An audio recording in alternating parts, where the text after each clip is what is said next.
그래서 아무리 기도를 해도 하나님이 받지 않는 기도가 있는데 저희들은 하나님께서 받으시던 기도를 하셨으니 기도하면 돼요. 문제는 기도가 만사를 변화시킵니다. 기도만 하면 여러분 사방은 다 막혔는데 하늘은 지금 뚫려 있어요. 그래서 노아에게 방주를 지을 때 하나님 뭐라 하셨죠? 모든 것을 다 역청으로 바르라는 거예요. 그리고 창은 하늘에다만 창을 놓게 하였어요.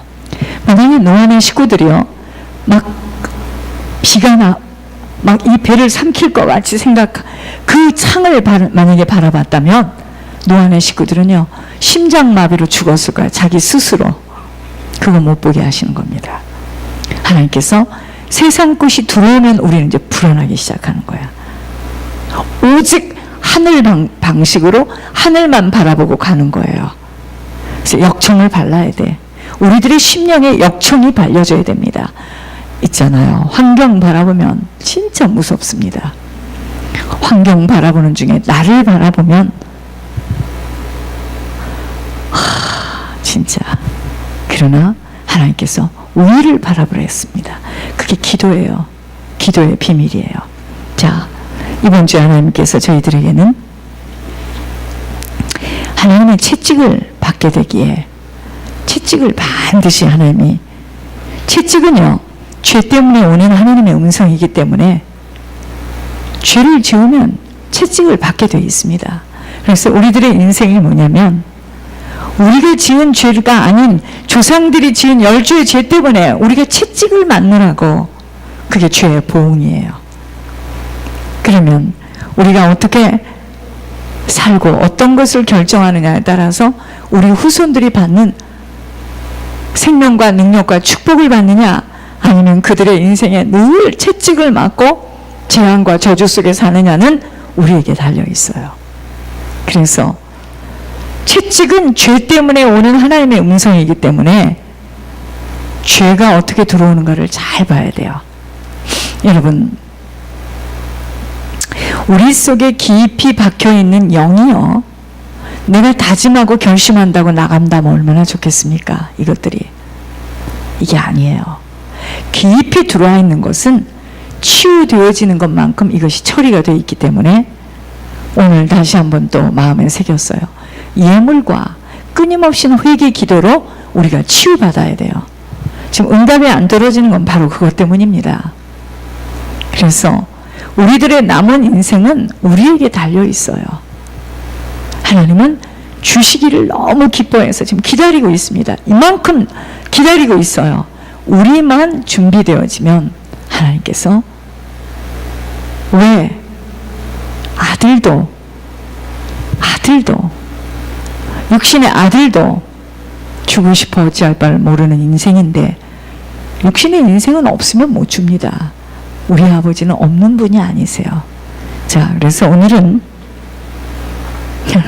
여기다가 말씀 구조를 안 썼네. 욥기서를 보겠습니다.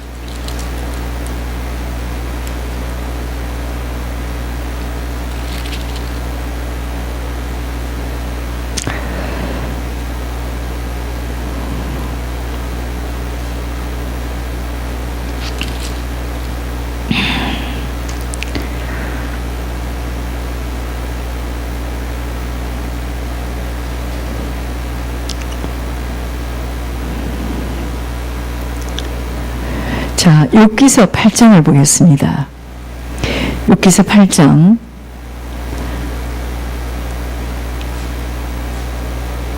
3절부터 보겠습니다. 3절부터 7절까지 보겠습니다. 하나님이 어찌 정의를 굽게 하시겠으며 전능하신 이가 어찌 공의를 굽게 하시겠는가. 내 자녀들이 주께 죄를 지었으므로 주께서 그들을 그 죄에 버려두셨나니 네가 만일 하나님을 찾으며 전능하신 이에게 간구하고 또 청결하고 정직하면 반드시 너를 돌보시고 내 의로운 처소를 평안하게 하실 것이라. 내 시작은 미약하였으나 내 나중은 심히 창대하리라. 우리의 의로운 처소가 평안해지는 것은 창백히 되어질 때입니다. 자, 오늘은요, 시작은 미약하나 창대케 됨을 알고 견디어야 합니다. 잘 견디어야 합니다. 여러분, 하나님 앞에서 살지 못하면 순간순간을 거짓으로 포장하지 않으면 안 되는 일들이 너무나 많이 찾아와요. 그래서 어떤 순간에도 아픔을 겪는다 하여도, 꾸지람을 듣고 책망을 받아도 있는 그대로의 표현을 하는 습관으로 갱신되지 못하면 사단의 올가미에 걸리게 되는 것입니다. 하나님의 가장 쓸 수 없는 성품이 바로 거짓이에요. 거짓의 아비가 사단이기 때문에 거짓을 자꾸 부리는 사람은 하나님이 쓸 수가 없어요. 사단에게 자꾸 붙들릴 수밖에 없는 자가 바로 순간순간을 모면하기 위해서 있는 그대로를 말할 수 없는 성품이에요. 정말 너무 신기할 정도로요. 아무것도 아닌 일인데 말을 있는 그대로 안 할 때, 그 사실을 알게 됐을 때 그 경악스러움은 이루 말할 수가 없어요. 뭐 때문에 그래야 되는 걸까? 그것은 이미 습관이 몸에 깊이 배어서 그래요. 이런 자는요, 하나님의 응답만이 아닌 쓰임을 못 받고 결국에는 부끄러운 구원도 받기 어려움이 사단의 올가미에서 벗어나지 못하기 때문입니다. 여러분, 사람이요, 어떠한 죄를 지었어도 그냥 그 앞에서 이야기를 하면은요, 그 순간에 부끄러움 받을지 모르겠지만 그냥 확 날아갑니다, 사단이. 죄를 무서워함이, 아담이요, 죄를 지은 후에 먹지 말라는 선악과를 따먹은 후에 하나님을 피해서 숨었어요. 거짓이 무엇인 줄 아셔야 합니다. 거짓은 숨는 거예요. 숨는 것. 오늘 왜 시작은 미약하나 창대케 됨을 알고 견디어야 한다고 해놓고 자꾸 이렇게 거짓을 갖고 이야기를 할까요? 그냥 아무리 어렵고 창피를 당하고 죽을 만큼의 고통을 치른다 하더라도 우리는 그냥 있는 그대로를 말할 수 있는 담대함이 필요해요. 그 순간에요, 사단이 무서워서, 사단이요, 더 이상 볼 것이 없기 때문에 확 도망갑니다. 창피는 우리가 당하지만 그게 더 빨라요. 사단이 나가줘야 되니까. 우리에게 어떠한 고난으로 인한 두려움 때문에 하나님의 자녀이며 하나님의 손길 속에 있음을 깨닫지 못하면 불안해서 하나님의 인도하심을 받지 못하는 사단의 성품으로 우리가 주의 자리에 선다는 게 뭐냐면 그리스도의 보혈의 그 공로를 무력화시키는 거예요. 그렇죠? 그리스도의 보혈을 무력화시키는 죄의 자리에서 일어나지 못하기 때문에 자꾸 거짓으로 포장하는 것입니다. 다시 한번, 우리에게 어떠한 고난으로 인한 두려움 때문에 내가 하나님 자녀이고 하나님의 손길에 있음을 깨닫지 못하면 불안해서 하나님의 인도하심을 받지 못하는 사단의 성품으로 자꾸 그리스도의 보혈을 무력화시키는 죄의 자리에서 일어서지 못해요. 그것이 곧 거짓으로 포장하는 겁니다. 우리가 정직해야 할 이유는 시작을 바로 해야 하기 때문이에요. 우리가 이것 때문에 좀 힘들어도 고통스러워도 시작이 바를 때 풍성한 결과를 얻게 되기 때문이에요. 사람이요, 무엇을 심든지 그대로 거두리라고 말씀하시면 콩 심으면 콩 나요. 그쵸? 권사님? 팥 심으면 팥이 납니다. 거둘 수 없는 열매를 맺게 되기 때문에 우리가 미약하더라도 시작을 바르게 해야 돼요. 그러니까 신앙생활 아무리 열심히 하고 사람이 아무리 많이 모여도 하나님이 보실 때는 아니라고 할 때는 헛수고하고 있는 겁니다. 시작을 바르게 해야 바른 결과를 얻게 되는데, 사람들은 누구나 어떤 일을 시작할 때 거창하게 시작하고 거창하게 버리려는 욕구와 야망을 가지고 있는데, 사람들이 그렇잖아요. 어떤 일을 시작할 때 시작부터 팡파제를 울리고 시끄럽습니다. 그런데요, 하나님의 일은 이렇게 시작해서는 절대로 안 돼요. 절대로 안 됩니다. 벽돌을 쌓아서 건물이 올라가듯이 우리는 바르게 시작되어야 함이 결과에 못지않게 동기와 과정이 중요하기 때문이에요. 본문의 내 시작은 미약하였으나 하는 말씀은 하나님의 일은 어떤 것이든 미약하게 시작해야 한다는 게 아니에요. 네가 만일 하나님을 찾으며, 그 다음에 있잖아요. 네가 만일 하나님을 찾으며 5절에 전능하신 이에게 간구하고 또 청결하고 정직하면 반드시 너를 돌보시고, 반드시 너를 돌보신다 그랬잖아요. 무슨 말씀인가요? 하나님 앞에서 바른 태도만 가지고 일을 시작하면 그것이 아무리 미약하게 보이더라도 아무런 상관이 없다는 것입니다. 하나님의 일은요, 그 시작이 거창하며 화려하냐, 이게 중요한 것이 아니에요. 참으로 중요한 것은 그 시작이 하나님의 뜻과 얼마나 맞느냐, 이게 중요해요. 하나님의 일은요, 그 시작이 아무리 미약하더라도 하나님과 맞게 될 때 하나님의 능력이 나타나게 됩니다. 대부분 사람들은요, 시작이 이렇게 미약한데 어떻게 결과가 창대케 되겠느냐고 하는 이유가, 결과가 창대케 되어지려면 시작도 거창해야 한다는 세상 방식에 깊이 젖어 있기 때문이에요. 그러나 하나님의 일은 절대로요, 세상 방식과 같지 않다는 것 기억해야 합니다. 지금 우리들의 교회 사이즈로 어떻게 한 주에 10,000불에서 15,000불의 예물을 올릴 수 있을까요? 이게 지금 텔레비에서 나오는 연속극도 아니고, 그죠? 무슨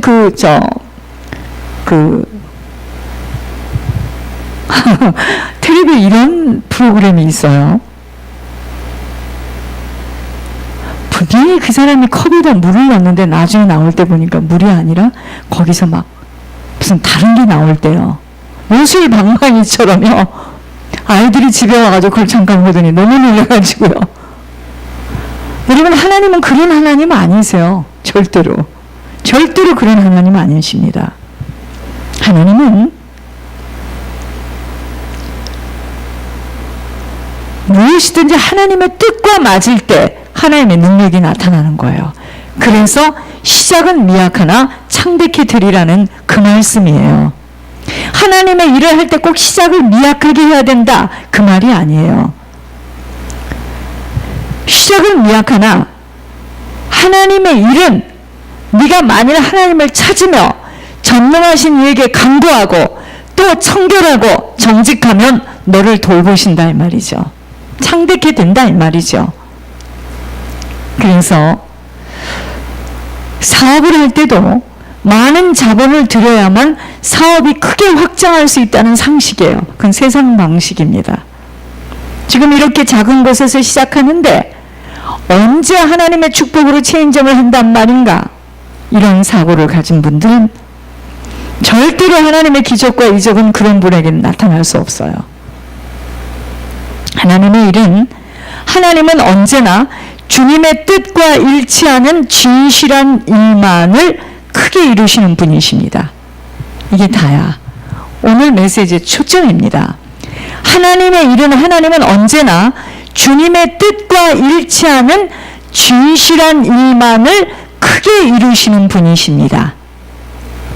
그래서 하나님 안에서 시작한 일은 아무리 미약해도 그 결과는 창대케 되어지도록 아버지가 역사하시는 거예요.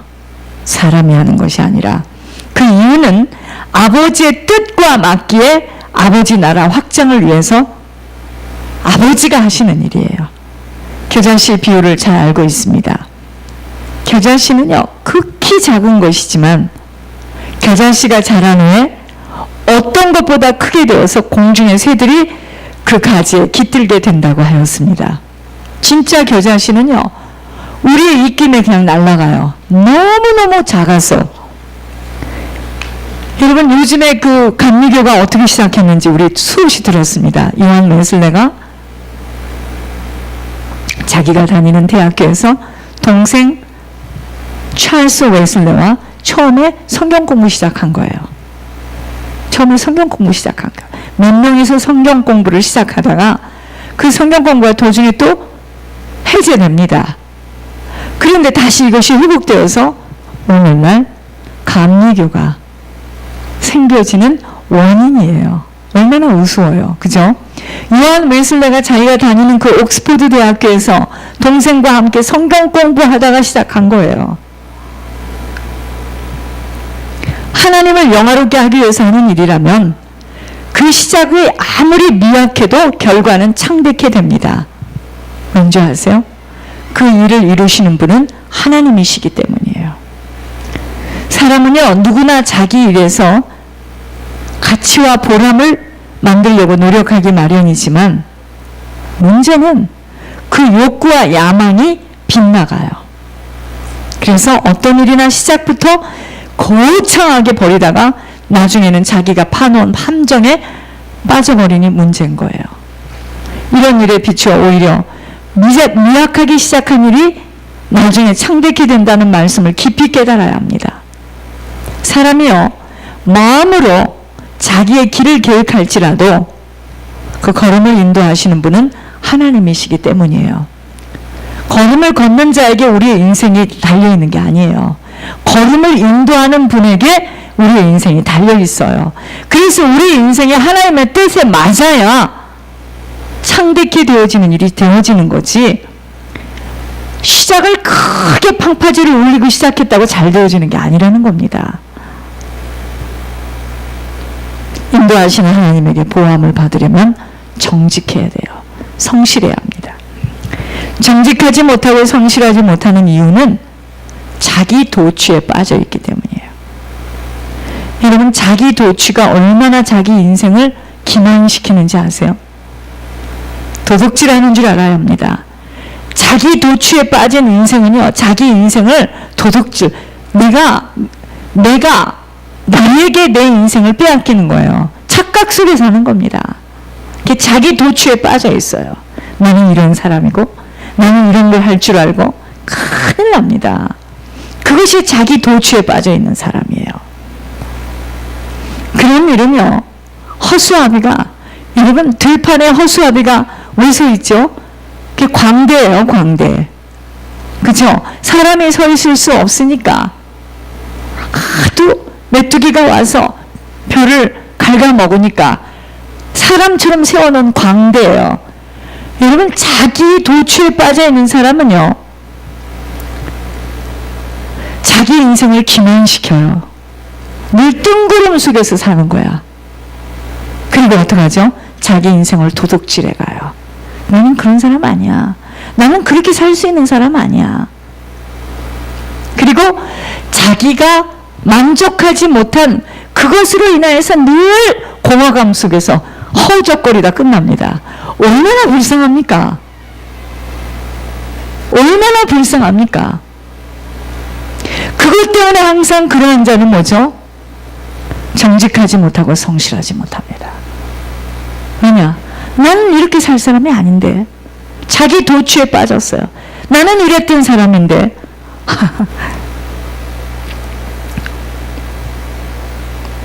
정말 우리가요, 인도하시는 하나님에게 보호함을 받으려면 정직하고 성실해야 돼요. 정직하고 성실하지 못하는 이유는 왜 그러죠? 자기 도취에 빠졌어.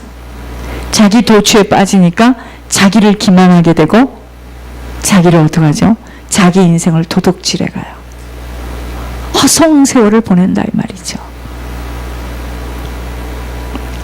그런 일은 허수아비의 광대 노름에 지나지 않기에 정말 우리들은 겸손하며 주님을 경외하는 자는 어떤 순간에도 정직해야 됩니다. 그리고 낮은 자리에 앉을 수 있어야 돼요. 여러분, 낮은 자리에 처하지 못하는데 어떻게 섬깁니까? 못 섬깁니다. 그러기 위해서 우리가 얼마나 내 자신이 비참한 상태인지를 깨달아야 돼요. 즉, 자신의 속사람이 얼마나 더러운 줄 아셔야 합니다. 하나님 앞에 쓰임받으려면 첫 번째 조건은 자기 착각에서 빨리 빠져나와야 합니다. 우리는 하나님 앞에서 순간적인 존재일 뿐이에요. 아무것도 아닙니다. 지옥으로 들어갈 수밖에 없었다는 자신을 한순간도 잊지 않아야 함과, 여러분, 지옥 백성을 천국 백성으로 인도한다는 것은, 우리가 지옥 갈 자가 천국 가는 거 어떻게 갔습니까? 보혈의 공로가 아니면 못 가요. 이 보혈의 공로를 예물로 갚아가야 하는 중보 회개자의 인생을 살아가야 한다는 사명입니다. 우리에게 왜 지금 시간을 주셨어요? 회개하도록 시간을 주셨습니다. 회개하라고. 하나님 앞에 정직하고 진실함으로 마치 시한부의 인생을 맞은 환자처럼, 병원에서 당신은 3개월 남았습니다. 그 사람 자세는 어떨까요? 못다한 것을 이루고 가려고 사람들과의 관계부터 풀겠죠. 겸손해야 합니다. 왜냐하면 우리에게는 주님의 시간이 다가오기 때문이에요. 우리 인생은요, 짧은 인생입니다. 찰나와 같아요. 보세요. 시간이 이렇게 빨리 가요. 2017년 다 왔습니다. 말도 많고 탈도 많고 일도 많았던 2017년 다 왔습니다. 보세요. 누구 앞에서 무엇을 자랑하고 과시하는 것 자체가 아두도 않고 가련할 뿐임을 바로 알아. 정말 우리 모두는 겸손해야 합니다. 사람들은요, 자기가 남다르게 무엇을 많이 알고 있다고 생각하는, 자기도 모르게 교만을 조성하고 지켜 세우는데, 이것은 엄청난 어리석음이에요. 사람에게서 어떤 분야에서의 지식도 사실은 우리가 살아가는 육신의 필요 불가결해. 그게 모르면, 그렇잖아요. 자동차를 쓸 수 있는 지식이 없다면 어떻게 자동차를 타고 옵니까? 그래서 우리에게는 필요 불가결한 것이지만, 지식이 아무리 많고 예리하고 많다 하더라도, 깊다 하더라도 그건 한계가 있는 거예요. 사람이요, 어디서 와서 왜 살고 있으며 어디로 가는 것인지에 대한